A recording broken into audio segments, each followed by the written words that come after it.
அனைத்து வகையான வலிகளும் போகணும். தலைவலி இருந்து மூட்டு வலி, முதுவலி, புடகல் தடி, இடுப்பொலி, L1, L2, L3, L4, L5, டிஸ்கம் 2, இடுப்பொலி, குதிங்கால் வலி, மூட்டு தேய்மானம், தசை வலி, நரம்பு வலி, எந்த வகையான வலி இருந்தாலும் பஞ்சா பறந்து போகணும்.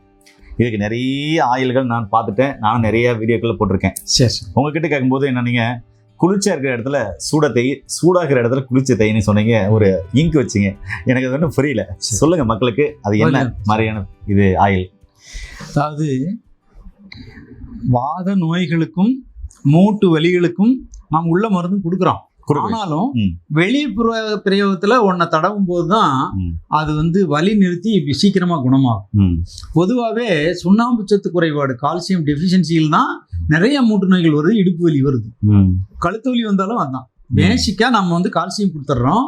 அது போக மற்ற மூட்டு வலிக்கான மாத்திரைகளும் மருந்துகளும் இருக்கு. உடல் ஆரோக்கியப்படுத்துற லேகியங்கள், அமுக்குரா லேகியம் மாதிரி லேகியமும் கூட கொடுத்துட்டோம்னா ஆரோக்கியமாகி மூட்டு வலிகளுக்கான மருந்துகளும் போய் உள்ள நல்லா பண்ணும். ஆனாலும் வெளியே வீங்கி இருந்தாலோ, வலி ஜாஸ்தியா இருந்தாலோ, இறுக்கி பிடிச்சிருந்தாலோ, மூட்டுகள் அந்த தசைநார் இருந்தாலோ அது வெளிப்பிரயோகத்துல தான் குணமாகும். ஆனா என்ன சித்தமர்கள் அகமருந்து 32, புறமருந்து 32, 64 சொல்லியிருக்காங்க. அப்போ என்னதான் அகமருந்து சாப்பிட்டாலும் மூட்டு வலிகளுக்கும் வாத நோய்களுக்கும் பக்கவாதத்துக்கும் சாப்பிட்டாலும் வெளிப்பிரயோகமும் வேணும். அகமருந்து புறமருந்து வேணும். அந்த புறமருந்துல நான் ரொம்ப காலமா செலக்ட் பண்ணி வச்சிருக்கிறது 2 தான். அதாவது பிண்ட தைலம் அப்படின்னு சொல்லக்கூடிய ஒரு எண்ணெய் உலகம் முழுவதும் பிரபலமானது. இன்னைக்கு மக்களே கேட்டு வாங்குற பிண்ட தைலம். அது குங்கிலியம் சேர்ந்தது, மலை நன்னாரி, மஞ்சிட்டி சேர்ந்தது. நான் கூட சீந்தில் கொடியினுடைய கஷாயமும் சேர்த்து அதை செய்கிறேன். அவ்வளோதான். ஒவ்வொரு மருத்துவரும் ஒரு ரகசியம் வச்சுருப்பாங்க. அந்த எண்ணெயவே இன்னும் வலுவூட்டுறது எப்படி அப்படிங்கிறதுக்காக நான் சீந்தில் கொடி கொஞ்சம் சேர்த்துக்கிறேன்.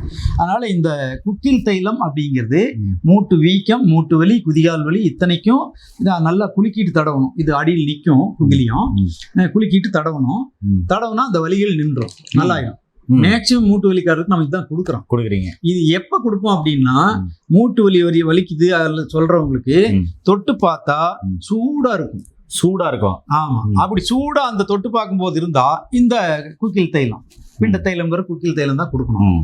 அது கொடுத்தா நல்லாயிரும். இதே சில பேர்த்துக்கு ஆமா ரொம்ப சில்லிட்டு போயிருக்கும். வாத நோய்கள் வாதம் வாதத்தினுடைய குளிர்ச்சியினால் மூட்டுகள்லையும் தசைகள்லையும் இந்த கெண்டக்கால் தசைகள்லையும் குளிர்ச்சி ஏற்பட்டு இறுக்கமடைஞ்சு தொட்டு பார்த்தா செல்லுன்னு ஐஸ் மாதிரி இருக்கும். அந்த மாதிரி நேரத்தில் இந்த மகாவாதத்தையெல்லாம் கொடுக்கணும். இது உஷ்ணத்தை உண்டாக்கி வாத வலிகளை தீர்க்கக்கூடியது, இது குளிர்ச்சியை உண்டாக்கி வாத வலிகளை தீர்க்கக்கூடியது. இந்த 2 போதுமே, நிறைய எண்ணெய் நமக்கு வேண்டியதில்லை. எத்தனையோ எண்ணெய்கள் இருக்கு. இந்த 2லயே நான் இத்தனை காலமா எல்லாரும் மகிழ்ச்சி அடையும்படியாக கொடுத்துட்டு இருக்கிறேன். இந்த மகாவாத தைலத்தில் என்ன இருக்கு அப்படின்னா, எட்டி பழத்தை பிழிஞ்சு எடுத்த சாறு, நல்ல கிளவுஸ் போட்டு எட்டி பழம் சீசன்லாம் குடிச்சிட்டு சாறு எடுக்கணும். அதை வேப்பெண்ணெயில் காய்ச்சி வச்சுக்கணும். அதோட நல்வேளை, குப்பமேனி, நல்லெண்ணெய் இதெல்லாம் போட்டு நாம் ஒரு எண்ணெய் காய்ச்சி வச்சுருக்கோம், சில கடச்சரக்குகள் போட்டு.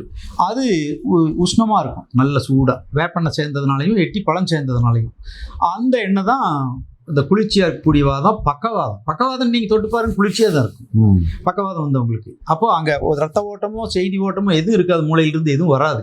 அப்போ இங்கே தேய்ச்சி நம்ம பிடிச்சி விடும் பொழுது சீக்கிரமாக அது உணர்வு வந்துடும். அப்போது பக்கவாதத்துக்கும் இதாகும் இந்த எண்ணெய். மற்ற வலி வீக்கங்களுக்கெல்லாம் இதாகும்.